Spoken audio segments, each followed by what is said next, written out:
Oh, hi there. My name's Limtumer. And, today I had a little bit of a thought. A few months ago, I uploaded a video of me solving the Rubik's Cube. And, I just thought to myself, well, Limtumer, why would you show your fans that you know how to solve the Rubik's Cube when you could simply teach them how to solve the Rubik's Cube and get a lot more views? So today, I decided I was going to show you how to solve this. Welcome to How to Solve the 3x3x3 Rubik's Cube, Part 1, Getting to Know the Cube. Now today, we're not necessarily going to talk about like how to solve the cube. We're just going to get into things you need to know before you get started with solving this cube. So, I've told you everything that we're going to do in this video. I've introduced the video. Now all that's left to do is have a cool transition, and I know exactly what it's going to be. Did you guys like that transition? Okay, let me get my hat back on, and then we will begin part 1, Getting to Know the Cube. Okay, everybody. This is a cube. It's got 6 sides, like most cubes. I mean, I'm not sure if you're going to ever find a cube that does not have 6 sides. Okay, so, yeah. So basically, we're going to get to know the cube in this episode. We're not necessarily going to get into... Yes, you can see that I have ape reflexes. So basically, we're not going to get into how to solve the Rubik's Cube.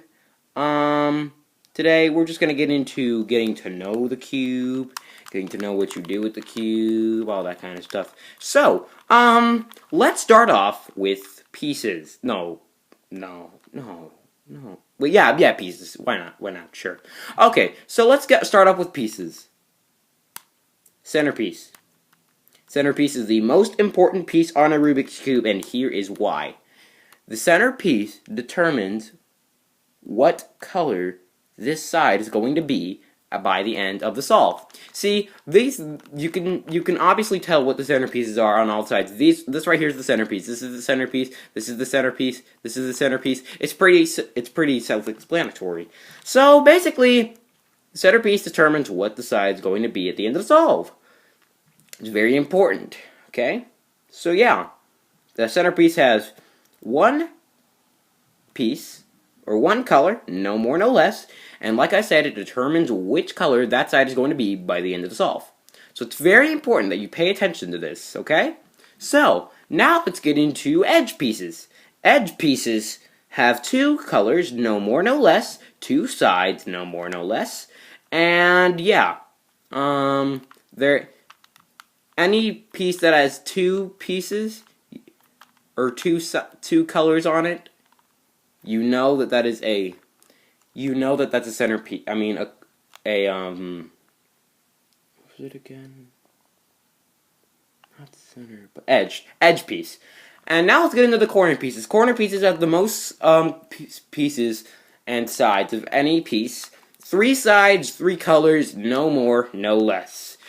And what's important to remember about all the pieces, every piece will be that piece. Centerpieces will be centerpieces no matter what you do with the cube.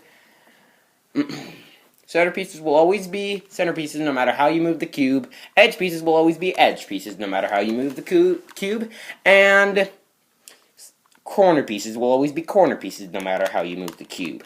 Okay, now let's get into colors. So there are 6 colors on the Rubik's Cube because it's got 6 sides. The 6 colors include white, yellow, orange, red, blue, and green. Those are the 6 colors of a Rubik's Cube. But one important thing to know about the colors of a Rubik's Cube is the opposites. So, let's study the opposites. White is always opposite of yellow. Yellow is always opposite of white. Red is always opposite of orange. Orange is always opposite of red. And green is always opposite of blue. And blue is always opposite of green. And it will always be that way no matter what. Example. So, notice how white and yellow are opposite from each other as of right now? Well, if we look at it, even if I move the cube like this, white and yellow are still opposite from each other. At least its centerpieces are.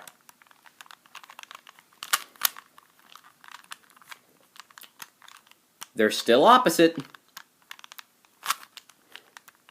Still opposite. And they're still opposite. See? No matter what you do, centerpieces will always be opposite from its opposite centerpiece. So remember, white is opposite of yellow, yellow is opposite of white, red is opposite of orange, orange is opposite of red, blue is opposite of green, green is opposite of blue. Do not ever forget that. That's how it will always be. It will never be a different way. And yeah. So, have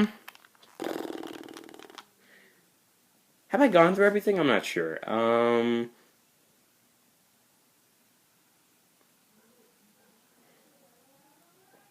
Just yeah, just remember the pieces. Oh, wait a minute. Stupid me. I almost forgot the movements. The movements are extremely important. Extremely important. I don't think without the movement you would not know how to solve this cube. So, let's how about the movement? Okay, so let's just start off with a simple one. How about let's say I'll teach you how to move the cube. So, let's start off with R. If I tell you R, that means move the right side of the cube clockwise. If I say R prime, that means move it counterclockwise. If I say R2, that means move it clockwise twice. And it's the same with L. L prime, L2. Really, it's the same for all of them. Now let's get through the meanings. R means right side, L means left side, U means up side, B means bottom side, and F means front side. There's also B for back, but we're never gonna have to use the back in this solve. So I think that's basically it for this video. So thank you guys for watching this video. If you like what you saw, click the like and subscribe button. Thank you guys for watching. I'll see you in the next video. Peace out.